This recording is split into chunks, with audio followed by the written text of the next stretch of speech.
people hungry because they don't have, they have more mass and less nutrients. More mass and less mineral, more mass and less vitamins. So you're saying, in fact, that you need to know what your heritage is to be able to make some choices and better decisions also. It is a factor. It is a factor that it is true that there are differences in us and that we are from different geographical areas, and these things are to be considered.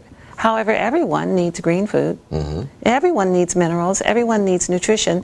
If we are nourished properly, we don't overeat. One of the chapters in the book is about seaweed, which we know that the people who live in the South Pacific eat a great deal of seaweed, and they have a lot of hair. They are very well nourished. They're mostly vegetarian, and they don't have all of the diseases that the Western culture has. So there are things from the sea that, especially seaweeds, that diminish our requirements for sugar. Often in Japan and in China, the children are in the sea coastal regions. The children are given seaweed specifically to make sure they don't develop a taste for sugar. These are practices that are done in geographical locations based on the types of people who live in those areas that can be adapted for us. When you talk about that issue, sugar, because we talked earlier about what's happening in America now with diabetes, talk about this whole issue of real sugar, raw sugar, and the substitutes now that a lot of people are being driven to. Well, there is kind of a rule of thumb that if it's the more manipulated, the more processed, and the more man intent in a thing, the less likely you will find that it works well for the body. And I'm speaking of white refined flour, white rice that's been refined, or flour that's been bleached, sugar that's been refined. So sugar cane is one thing, maple syrup is one thing, but once it's been through the process of refining with maple syrup, there are refining processes that use things like formaldehyde. So even though it's a natural product that you would think it's coming from a tree, it's a natural product, if in its processing, during its process, it has formaldehyde put in it, then you're being embalmed. You know, there are ice creams that are using formaldehyde. So the sugars, right now, what we're aware of is that there are several new sugars on the market. One is called agave. It is from a cactus. And it has been scientifically proven that it helps with diabetics because it doesn't spike the pancreas as much when you eat it. So that is a product that is available. But even at that, we don't need but small amounts of sugar. We only need about a tablespoon a day. So if you have whatever it is you're doing throughout the day, if you keep track of it and keep down to about a tablespoon, then you're good anyway. And is that, when you say it's available, where would you find that? These products, agave is something that where I live, you can find it in the health food section of the local grocery store. Or you can find it because almost every grocery store now has health food sections.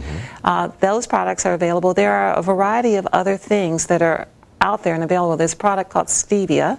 Stevia is a green plant, and they have it in white or in the natural color. It comes in the tea, it comes in powder, it comes in liquid, it comes in flavors. And this is, it is also a sugar. It's very, very sweet. In some cases it has an aftertaste. I often mix the two. I'll mix a little bit of stevia with a little bit of agave, especially in baking and making things like that. But there's a variety of sugars. The thing that we do know is that we know that the artificial sweeteners have not been proven to be good for us. And we do know about those. And if we're going to do maple syrup, that we should look for grade B. It doesn't have the formaldehyde, but they say grade A or grade B, and that a lot of the white sugars are just really not good for us. If you accidentally get it, and if you're having prepared items, it's in there. Right. So you want to keep it to a low amount. Okay, we're going to take a break, and when we come back, we're going to talk about that, because that's one of the issues, things that are hidden from us. Yes. And we've got to know what to avoid. Yes. All right. More Speak Up in just a moment.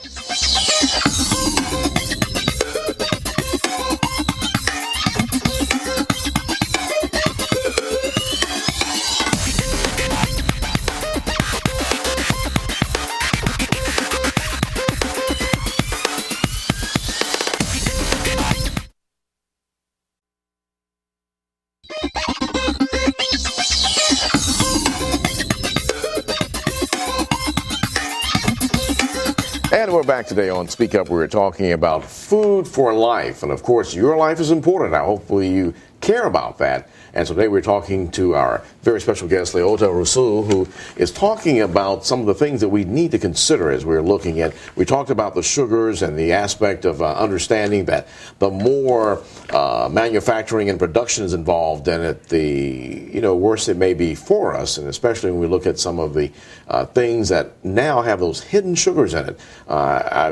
Having children, you have to be very mindful about ketchup because it is one of the issues that can cause problems. In fact, I heard recently that in some states ketchup is a vegetable.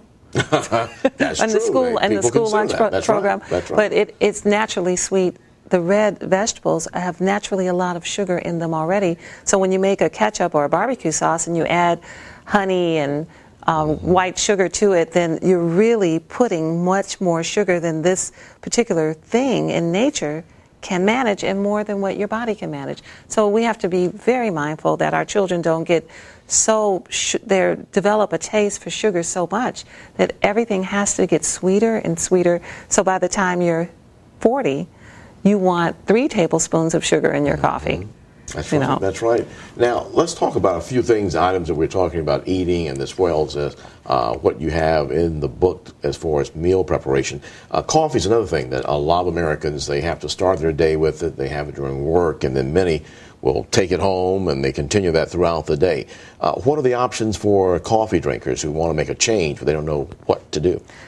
We have a wonderful product at Food for Life Supreme, and it comes in from Indonesia, where they grow wheatgrass aeroponically.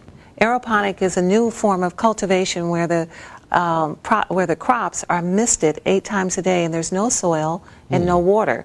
And this allows the wheatgrass to be used completely through the root system as well as the blades of the grass. And there are other nutrients in the root system. This wheatgrass powder is put into a coffee called biocoffee, and biocoffee is something that we serve at Food for Life Supreme restaurant here and all around the country at the Food for Life Supremes. And you can get on the Food for Life Supreme website. And this coffee changes the form of coffee to something that's good for your body. Also, because the wheatgrass cleans the liver, it allows you to slowly get rid of your addiction to regular coffee and other things, because the toxins that are stored in the liver keep you going back, habit forming over and over again to the same thing. So wheatgrass is a cereal grass that most people have heard about, but they've found it very uncomfortable and inconvenient to get, and it is unusual tasting. However, in wheatgrass powder that comes in this product, the taste is very pleasant. And it's very easy to consume, and good for you. And very good for you. It really changes the dynamic of the coffee, which makes your body acid.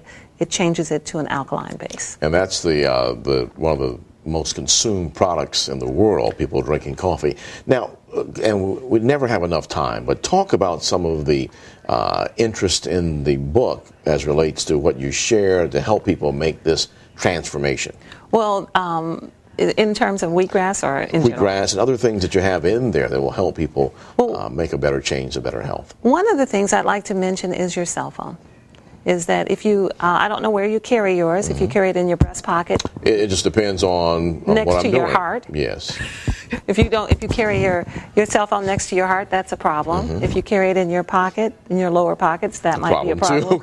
Be a problem as well. There are many things. Electromagnetic frequencies are things that we cannot see, and these are things that we often overlook with what comes off the computer, what comes off the telephone, and it would be good to make sure that we are mindful where we put the phones and keep them away from our bodies. Many of the children who are growing up now have lived in households where there are no hard lines, where they have only talked on cell phones for the entire length of their lives, and their skulls are thinner than the skulls of a mature adult. So we've got a phone next to the skull, which is thinner, and even though there is no documented research here in this country, Volkswagen, which I mentioned in the book, Volkswagen car company issued a warning several years ago saying do not talk on cell phones in Volkswagens because of what they anticipate maybe future lawsuits because of what the research in Europe is showing about the phones. The amount of radiation that has to come through the car to get to the phone to you is so great that there is some anticipation that there may be lawsuits in the future. And causing problems with the electromagnetic system, I guess, of the vehicle. And what we don't realize is that our portable phones in the house also have radiation, and that baby monitors that we put near our babies, our newborns, also have radiation. So we want to move those baby monitors to the other side of the room where you can still hear what's going on, but where they're not near the baby's skull. And we want to be mindful of the fact that there is not enough science to say that something is happening, but we'll see it sooner or later. Right. And in other countries, they are taking down cell towers near the schools. They are making proclamations about don't talk on cell phones in our car. So these are things that we should take note of, and I have a lot of research about that here. And also, you mentioned the Food for Life Supreme. There is a restaurant in the Gulf Coast area here. Why don't you tell us briefly where that is, and can people enjoy some of the foods that you talk about and prepare through your... The Food for Life Supreme is a chain of restaurants, and we have 8 restaurants. We're in Newark, we're in New York, we're in Connecticut, we're in Atlanta, we're here in Mobile, and we're actually in Pritchard here, and we have a website, foodforlifesupreme.com. All of the menus are up. The restaurant does not go to the New York restaurant carries only quinoa as a starch, but all of the restaurants don't have the same menu. They're based on the local areas, and the restaurant is a transitional restaurant. So you can safely go into the restaurant and not feel like you have to eat a vegetarian meal, or that you have to be a vegan, or that you will be exposed to things that you're afraid of or unusual. These are familiar Southern dishes that are made with fine, healthy ingredients from nature. So instead of having white table salt, there's sea salt. Instead of having black pepper, there's cayenne pepper. Instead of having lard, there's olive oil. Excellent. That makes so a this difference. Transitions you into a whole new phase. It takes you at the level, wherever you are, whatever level you're at in your thoughts about nutrition, this is a very consumer-friendly environment. Ms. Rassoull, thank you so much for joining us today. And of course, never enough time, but go to the website. You also have a Facebook. We've been running that information where you can get more information on how to get the book as well. And free recipes. And free recipes, which is also a blessing. Thank you so much for sharing today, and you keep up the effort in helping change folks' directions, guiding them to a better way of life. Thank you. All right. Thank you so much. And thank you for joining us today on Speak Up. Don't forget to go to the information both on the website to learn more about Food for Life. Have a great day.